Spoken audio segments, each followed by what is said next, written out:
মুন্নি সাহারে সাধারণ মানুষ ধরলো, ধরার পরে দিয়ে পুলিশের কাছে হস্তান্তর করলো। পুলিশ থানায় নিল, নিয়ে আবার মুন্নি সাহারে ছাড়ি দিল। আমি বুঝলাম না যে ওর বিরুদ্ধে এত অভিযোগ থাকার পরেও থানাত নেওয়ার পরে কেন ওরে ছাড়ি দেওয়া হইলো।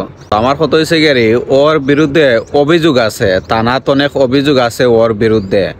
থানাত নেওয়ার পরে পুলিশে আবার তারে খুব সুন্দরভাবে তার ফ্যামিলির মানুষের কাছে হস্তান্তর করছে। তো আমার কথা হয়েছে, থানাত অভিযোগ থাকার পরেও যদি একটা মানুষে পুলিশে গ্রেফতার না করে, তাহলে তো এটা তো খুবই একটা লজ্জাজনক একটা বিষয়।